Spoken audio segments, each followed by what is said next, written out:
Happy Halloween. Welcome back to Rock the World with Kay and Michelle. As promised, we're back sooner rather than later. Uh-huh. Yep, we are.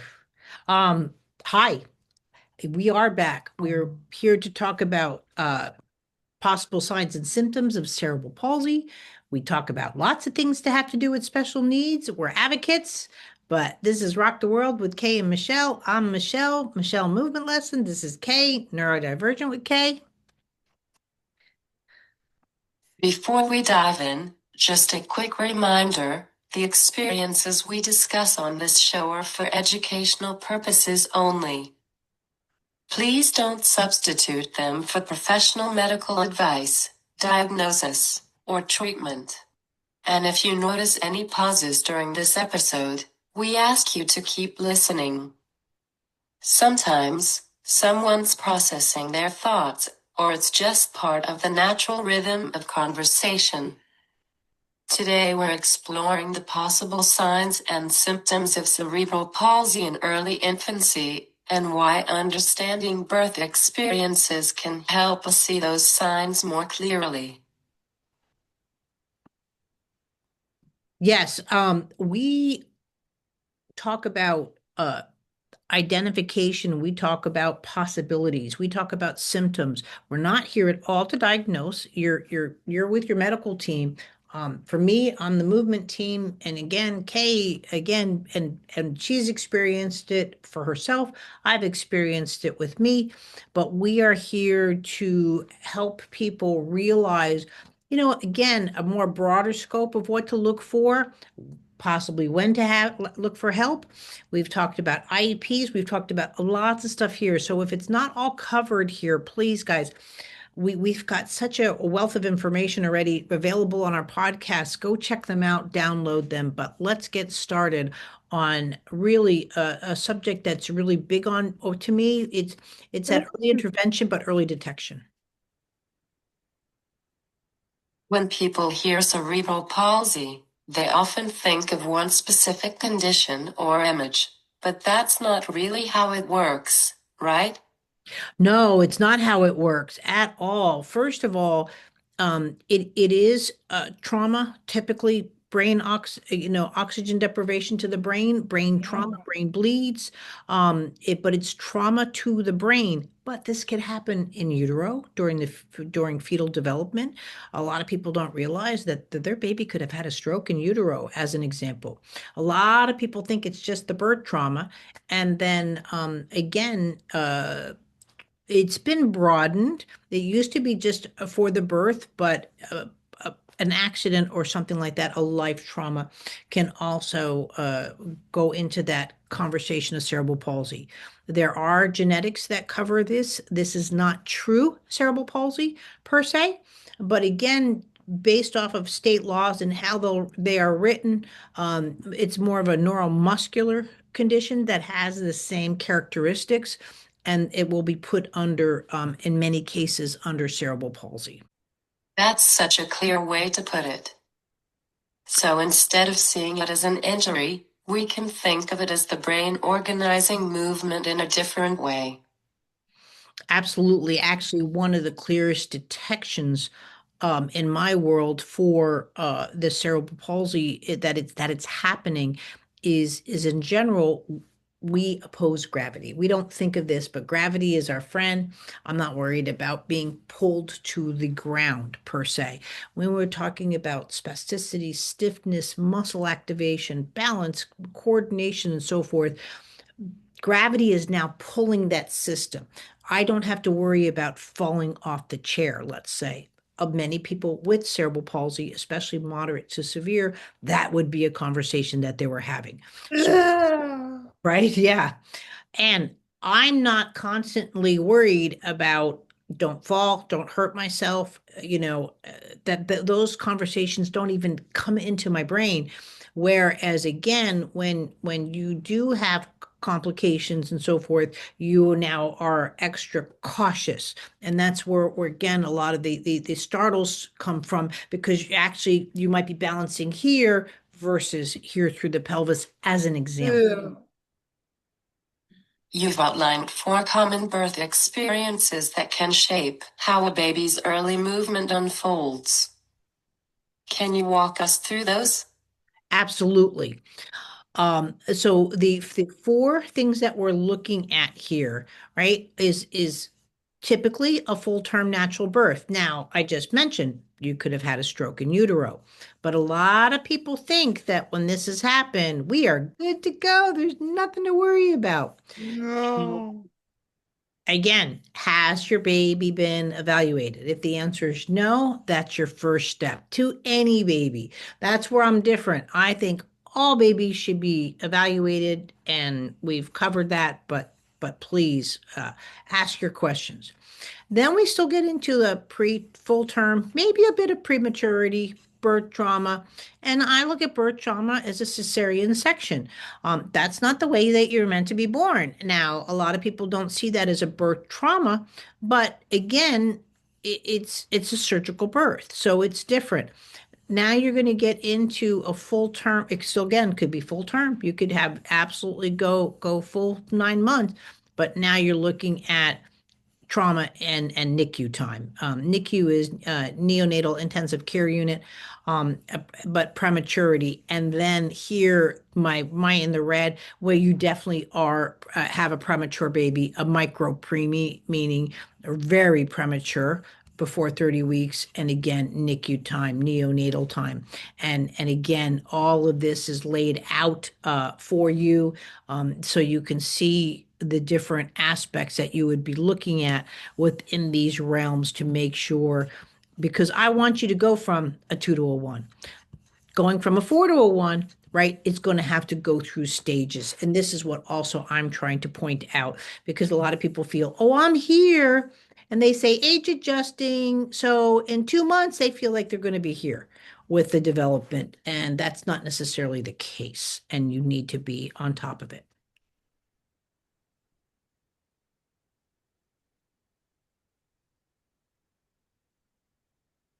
I am number 2, right? Yeah. Again, a lot of people have had the birth trauma, oxygen deprivation, never had NICU time, and you went home. But if you've now been in the hospital, you're going into 3.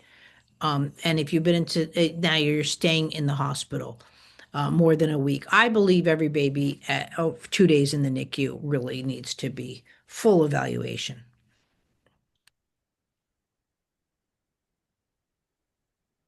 I am actually number 3.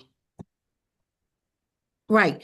And learning how to work with this. Now, this is what we're quickly going to go through here, is that you'll see how going into the deviation charts, what I went and did was I worked it out, these same circumstances, but for tummy time, and going into looking at you, etc., that we can cover the milestones as that they're going through. So you can start seeing too, again, okay, you're thinking, oh, I had a great birth. Well, maybe the milestones are starting to show up very early.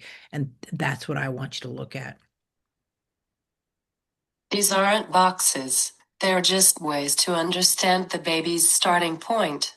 Correct. Starting point. But a lot of people feel if I had a good start, I'm going to win the race. And it's not about that I'm looking for concerns. I want you to be proactive and also to really know who what your baby is. So if there are concerns, you have a better communication tools with your professional team. Let's break it down month by month. What's typical and what might signal a baby could use more support? Right. So if we're looking at month by month, here we are, month 1, tummy time, right? Your baby has right from birth, really, that's the beauty of a full-term delivery is very typically the baby's delivered, and now you're already in tummy time on your mommy's chest where they're cutting the cords, dealing with the placentas. But if you have a C-section, guess what? There's no tummy or chest to lie on. Mom's up to here in surgical. Lots of times you get to see your baby out of the corner of your eye. You can't even hold your baby yet. And so just again, this is why I look at the deviation too, that violet, you know what I mean? Is your baby getting that exposure to tummy time? But again, now that you're in the hospital, the NICU, birth traumas and so forth, again, IVs, you could have intubation, you can cannulations, even phototherapy, are taking you away from this type of natural experience. And that's fine. We're there to save your baby's life. But what I'm trying to say is we can't miss the movements, right? And now if Mhm. again you're here and you're literally you're already in warnings at 1 month because you're not even out of the hospital.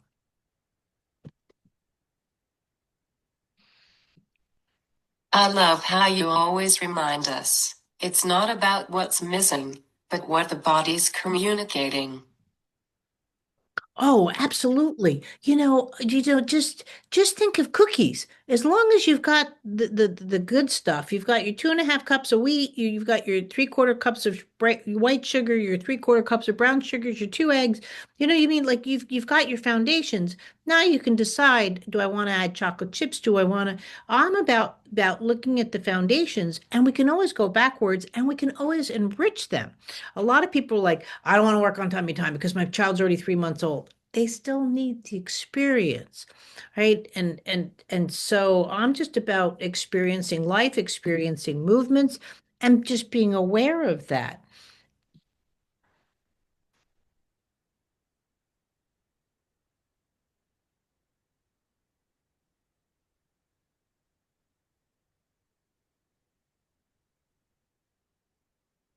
Building blocks. Building blocks. Everything is meant to happen. And if it didn't mean to, happen, and again, this is what we find in therapies, that's what they're trying to do is give you those experiences. Not that you're not capable of doing, but that you don't know. But I'll quickly go through number two here. Again, at 2 months, your baby should be looking at you, right? And again, the little bit of delays, you might now be putting your baby in tummy time, right? You're starting to just, there's a little bit of a delay in that window, right? And you're looking for the gaze, but it's a little bit harder because they didn't have the tummy time, or the tummy time's been delayed. Again, if your baby has can't milestone due to medical delays, or what I like to say, they're looking through you. They might be looking towards you, but there's a difference of me looking at you like this now, right? Versus being like this. I have directionality, but I can't see you. This I can see you. And it's that they're not going to have convergence at this age. And then again, they're not going into this. The tummy time is a struggle. This is where I get to the orange and the red. My baby hates tummy time. No, they can't do it. They can't, Oh. you know.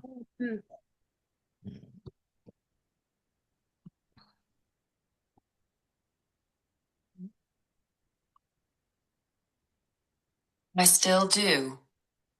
Well, you should at this stage as well because when we're that long, it's very difficult. A lot of adults do not, opt for tummy time. I can't sleep on my belly. It's just not something that's in my nervous system. However, if I go to dive into a pool, I dive well because I had tummy time, right? If you're trying to have that same experience, even getting onto your horse, because everybody knows Kay likes to ride horses, even that mounting process is really an advanced tummy time to get up and to get around. And so again, have you didn't have those experiences, those kind of things are difficult for you. It's not impossible. Interesting.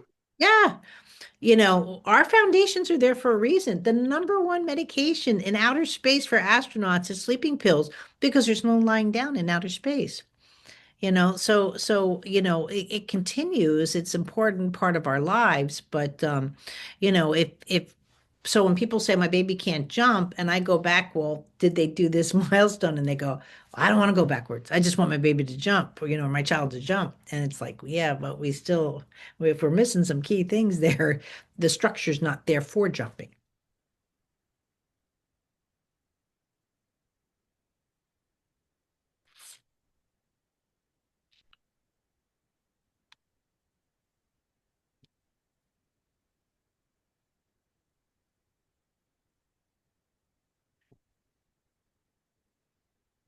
or even just much vocabulary.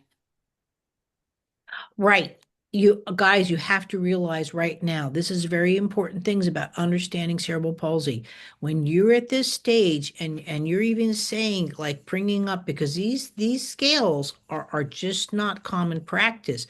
Your doctor will not discuss development even with cerebral palsy until about 9 months, right? And so that's why, to me, I think the biggest um, travesty is that the average age for cerebral palsy diagnosis is about 19 months versus right at birth. And so if you're at this stage talking development with your pediatrician versus medical concerns, right? It's a different vocabulary for them. I know we want the success, but especially if you're a micro preemie or a preemie, they're like, you're talking about tummy time. Your baby's only 3 months old. They're not even born yet, is what you're going to hear. And no, they've been in the world for 3 months, and the experiences are necessary.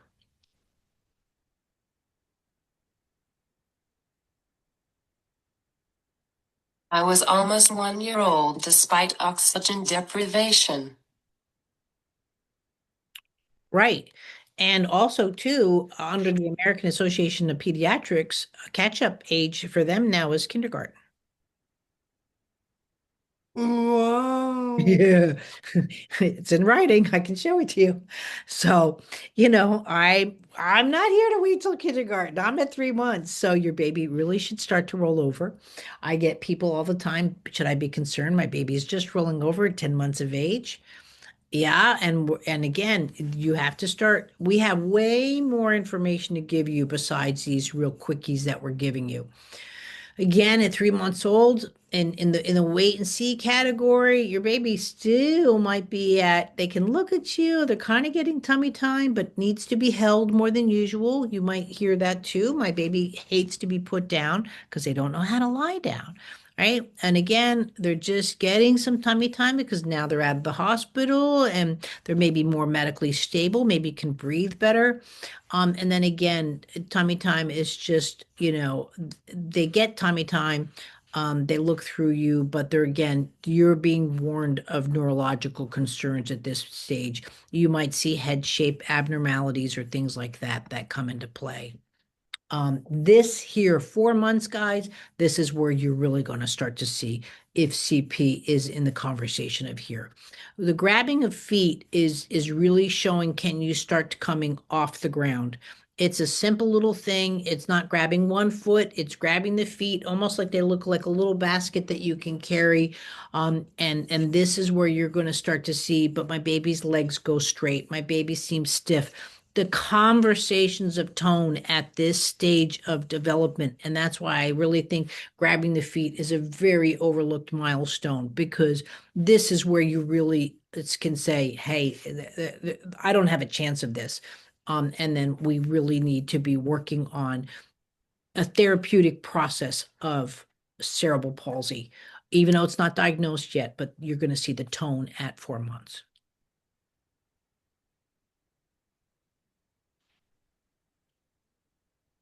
Early action as a form of empowerment, not fear. Oh, absolutely. And you're proactive and you know more about what your child's going on because again, what we're not even covering here, let's say is with cerebral palsy, you have a higher risk of epilepsy, correct? Yeah. Right. Yeah, you got it. And so with epilepsy, if when you're more familiar, maybe your baby was more in this stage, but now we might be flirting more here. Did something happen medically with your child? They could have had a seizure when they were sleeping. Again, we're not here to scare you. Yeah. We're here to be proactive. But when you're at this whole thing, again, see, as your baby has had neurological symptoms, spasms and or seizures, you know what I mean? And this is what you're going in, or they seem to like sort of gaze at you for a bit. That literally could just be a seat, and then they suddenly blink. That can be what's called an absence seizure. And these are things you're a new parent. You still might not have, if you're in stage 4, you probably still haven't slept yet because of the hospitalization and doctor time. November's epilepsy awareness. It is. Hopefully we'll really sit down and cover it because there is about 60 types of seizures. And a lot of people, you can have a seizure of your eye, ocular seizures, and just again, we're parents, and even some professionals don't know a lot of these things. Like even presenting my child to my doctors, I still like one time when I said he's polysaccharide AB deficient, and she's like, "How do you spell it? And did someone actually diagnose him with that?" I'm like, "There's not even a group on Facebook. Like, what?" So, they're just, I get it that what my son has is rare, but he still has it, and I didn't diagnose him.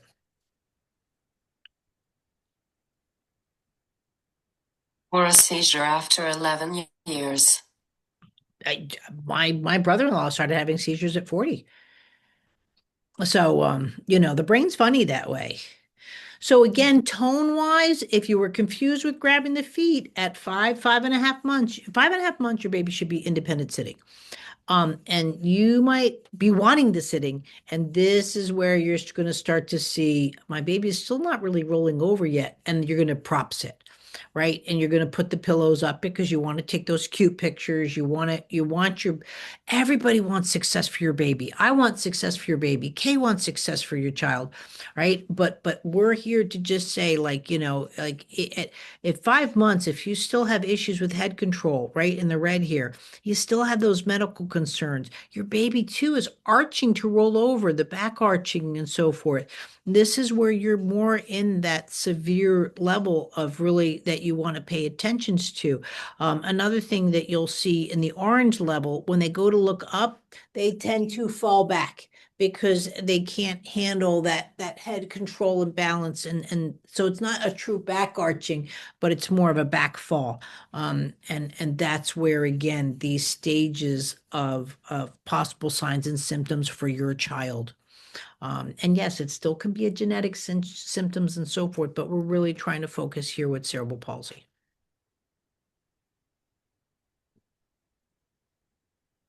Now at 6, your baby is sitting independently. They can cross midline with their vision, but your baby is looking for you and they're coming to sitting through their back, meaning they can lie down and sit up. Now, again, this is another big stage level for this signs and symptoms of cerebral palsy, because what you tend to see here is the crunch, right? Babies shouldn't crunch to try and sit up. That is a very high warning sign for cerebral palsy, and they should be sitting up sort of like to their side. Like I see something, I get up, and it's like, oh, I'm sitting up, and that happens about 6.5 months, right? Even in the deviation two, you've probably missed one milestone by now, and usually it's the grabbing the feet and or the crossing the midline. So again, this is how you break down like, oh, what did I miss? I need to go back, and look at that. And again, just about empowering, not to point out what's wrong with your child. I'm not here for what's wrong. Kay's not here for what's wrong. We're here to let's go. Ugh! Let's go.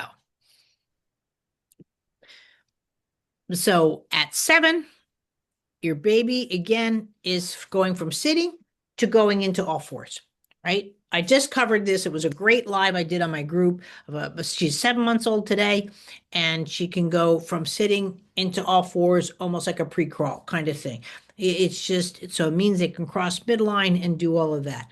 What you're seeing here is more of a 7 months old. If you see this, like bring the toys to me kind of thing, versus that reaching up and that they can do almost like a cat reaching for a toy. You should see that. And again, you're starting to see still again that prop sitting. They might be here for a bit and you're still holding their balance and they're coming over. And again, vertical milestones in the red are just becoming frustrating. You're holding your child more, you're a helicopter parent.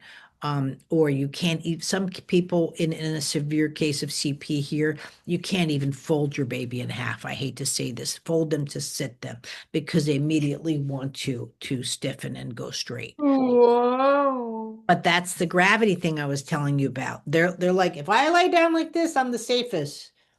And that's what they're doing versus, and a lot of people feel again that's neurological complication, but the complications are really that combination of movement.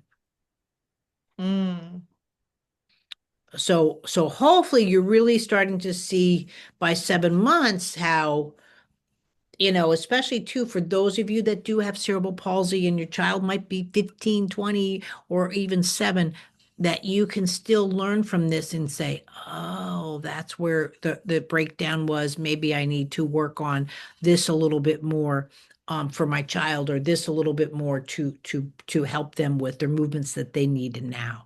And so you can see that versus, yeah, my child didn't do that. That's not what we're here for. We're here to supplement. So again, at 8 months, your baby should be crawling. They just should be.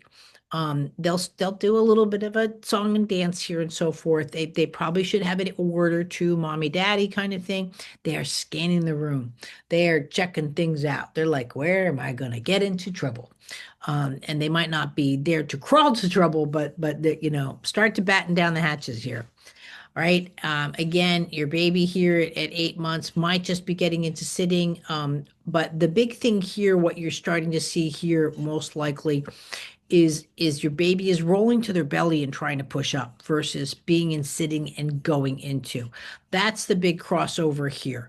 I should be in sitting and being able to cross over versus roll to my belly and push up.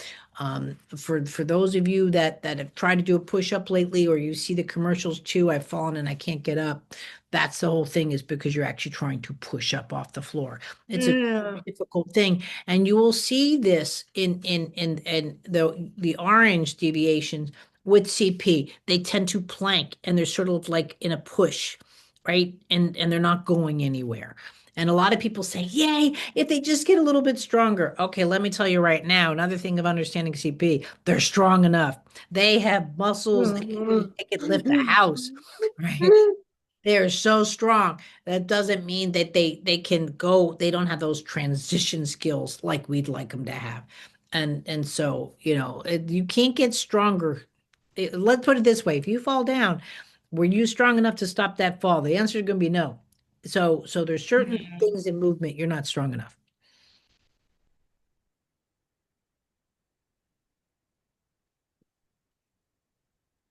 My core strength now.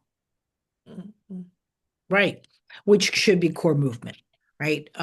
It's just it's just it is. And like I said, you really, the further you get away from the floor, or the further you get away from what you think gravity is, the more in CP, the more muscles you will be using. And so that's what I come into. A lot of people don't understand, or they go, why do you need gravity for movement? Well, we have gravity. It's just, but again, that's the effort that's being put into. There shouldn't be effort. And then for quickly to say, for a low tone child, a hypotonic, it's just like I can't even think about getting up. Like I'm literally like stuck to the floor kind of thing. And you'll see like, oh, they just get stronger. That's just not what it's about. Little old ladies can go to the store just fine without core strength. But going into 9 months, sorry, I'm taking up the time here from Kay. She's got so much great advice, and I'm going through these. My left arm has a nice muscle, literally. Yep, there you go. That's what you use to beat up your sisters. Mhm. Your right arm is for your horse. You gotta be gentle with that horse. And it's Mhm. amazing too. You're on a giant horse, and that's where you actually want to be gentle. People think too against the force. She's using a horse, and you can just be so gentle. With a horse, you can just touch those reins, and they're just like a little boat, and they'll go where you want. If you're forceful with the horse like this, the horse just doesn't even know what to do. It's the same concept. Mhm. Mhm. And that's why horseback riding is so important to Kay, because she learns to use those kind of fine skills. And she's capable. More leg, less rain. Yep. But you're also using your legs a lot to, again, stay on the horse, versus that guide of the horse. And again, it's just, but again, you got to learn so many cool movements, and that's why you're so capable.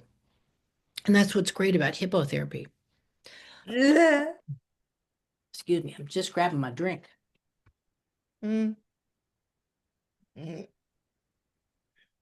So here again, where we're talking about the fall, at 9 months, you've got crawl, but crawl and reach down. You should be able to crawl and reach, right? If your baby goes to go to reach and then face plants, right? That's again not a part of try harder. That's a part of checking their midlines, checking how they're working on it, checking their weight transfer. But again, nobody wants to fall. I don't want to fall down. Kay doesn't want to fall down. Nobody wants to Mm. fall. So this is where too the baby, because they're intelligent. I don't believe in the flight or flight like people do.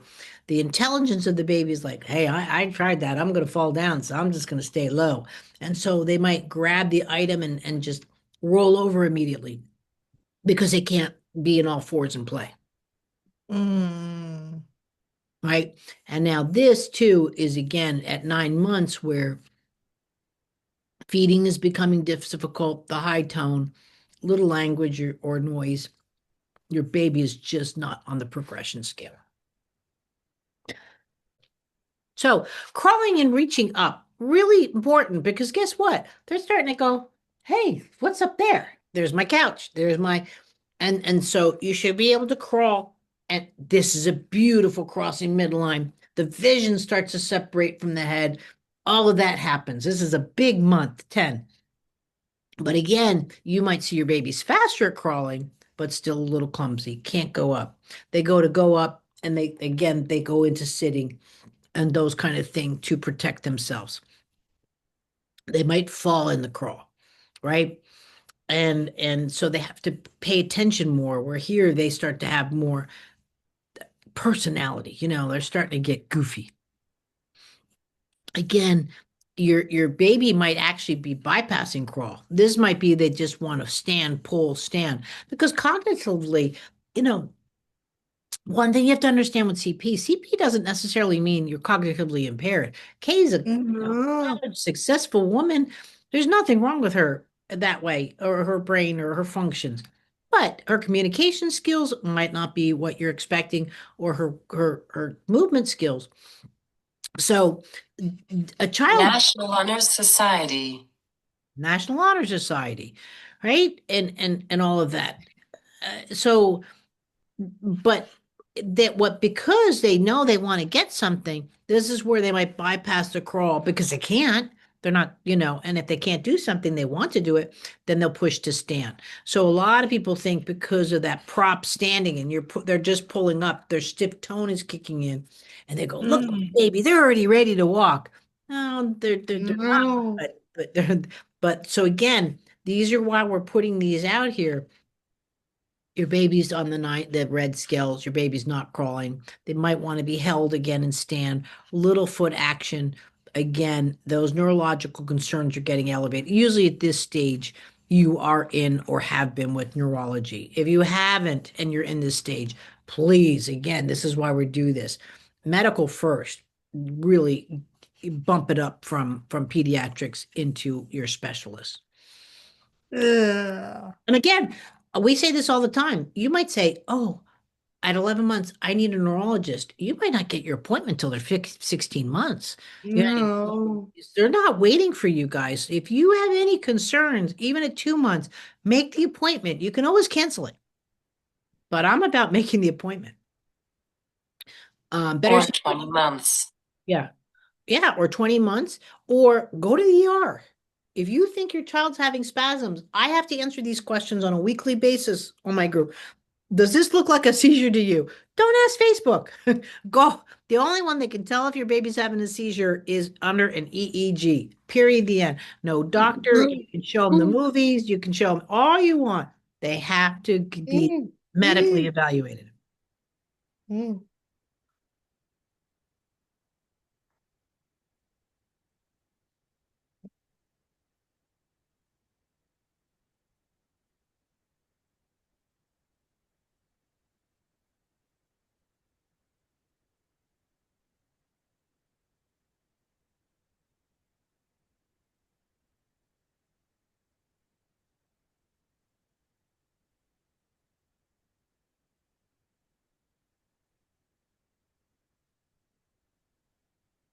Only if you are actively having one. Correct. But again, this is not a time for social media. It's a time for professional medical team. Mm. And I get it. Social media is wonderful. That's why you're here. We have a great podcast. We have a, Yeah. we're a wealth of services, but we're the first one to say, and my son has no immune system. I mean, I've had a serious medical team for my child. Kay has had a serious medical. Mm. We're stable, but we still have done the home. Yeah. But this is also too at 11 months. It's getting in and out of standing. The reason I don't like pull to standing is because where I was talking about before, there's a difference between a pull to standing where I'm trying to pull up on the cupboard or and so forth. Your baby should be able to squat in and out, stand independently without pulling on something to get up. But because this isn't read right, right? They're grabbing for support. They're using more strength. They can't, and most of all, they can't sit back down, right? They'll stand up. But this, if it's not read right, could really bear in the orange versus the violet. And that's what people just don't understand. They should be under their feet, perpendicularly, getting up. I have plenty of videos here, but what they should be here again, they might be in a drag to scoot. They can't push play. This is another thing. The vroom vroom or the peekaboo or pulling something off. This is a problem with tone. And then again, you at here at this stage in the severity, you're already being groomed for a CP diagnosis early. You're in early intervention, possibly, again, orthotic referral, meaning for AF Mm. splints, right? I had orthotics at 6 weeks old for me. That's why my hips are all messed up. But again, visual alignment, that kind of thing, you're starting to see that those complications of a bigger team that is needed. And at 12 months, this is what we're going up to. We would love to continue this further, but we are actually doing quite a long podcast with this. But this is big for me. That you're here, but at 12 months old, your baby really is at a pre-walk. They should be cruising along the couch. Their vision's independent. They can squat up and down, all of that. Again, here your baby needs to hold on to something, falls down versus a squat. They should up and down versus falling backwards. You might be more of a helicopter mom here. Again, you've probably missed two milestones here. Now you have to really watch if your baby's going to fall or not. They really need to be, they might like to sit more than stand because, again, like me, the further I get away from the floor, it came with cake. She's up on a horse. You don't want to fall down. That's just not in our, and again, and still at 12 months, you've got a tummy time with straight legs. You can't transition from sitting to standing. Again, the contracture, the spasticities are really full blown by 12 months. And on the going into the severity of again, because CP is a spectrum. Uh, Yeah. it goes from very mild to quite severe, meaning you even need respiratory support and so forth and shots. And so keeping you medical stable on a constant basis. And so again, but those symptoms, as you can see, maybe aren't as apparent at 3 months old, and they will continue, and that's what we're trying to show you here. And I hope this has helped. If parents or caregivers are noticing some of these signs, what's the next step? So, noticing some of these signs in the next steps. First of all, um, start working with any child from day one. My newborn movement assessment will always be free. It's a video course that you can go through, and it can be done to a 65-year-old. It can be any assessment can be done at any age. Or ask, your team. I'm not here to look for clients. Ask your team, your pediatrician, can you please assess my baby? Lots of times you don't even realize that your baby is still in a car seat at the doctor's office or swaddled or being held by you. Put the child down. Ask your doctor to look at, could it be hip dysplasia? There's many things that could be happening. That's why we're saying, but our conversation is definitely, you've had birth trauma and here are the signs. um but allowing your baby to be evaluated, and because a lot of times a pediatrician, and again, I'm not here, it's not here for fault, but They might say, "Do you have any questions or concerns?" Guess what? You've been through this. Oh, actually, yes. Let me pick out my piece of paper. I'm noticing this. You know what I mean? And cover them. You're paying for this time. But please, can you evaluate my baby? You know what I mean? Why am I having trouble putting my child in sitting? Can you look at the pelvis and hips? Turn it into a medical appointment, turn it into that. And again, I can't stress enough. If you have any concerns, ER is that way. You know, this could be beyond just general help. And, let them call you crazy. I don't, if the word is saying hospital, doctor, I'm not sure. That's what these facilities are for. They're there to help you. Call early intervention. Call someone that's maybe going through it. I'm sure Kay's mom is a wealth of information, has helped tons of people in her community. But you have people in your community, and Facebook and social media are wonderful resources. But being, I'm about, again, I'm going to go back into here. We didn't cover all of this, but please, again, false. I have to wait and see if my child has it. True. You can start now. Act like you have it. If you don't, woohoo, but you've still worked with your child's development. You understand their medical and movement needs. You don't have to say, like, because again, a lot of states too don't give you services until the diagnosis. And so you're thinking you don't have it, but you're not getting the help you need. And we're here about getting help and to work on that. Michelle, this conversation really reframed how I think about early signs. It's not about labeling, it's about listening. Your baby has an amazing language, and most of the language is actually movement first before they're saying the mommy, daddy, or help, or those kind of things. My son was nonverbal. His goal at 4 was to say mom or help or please.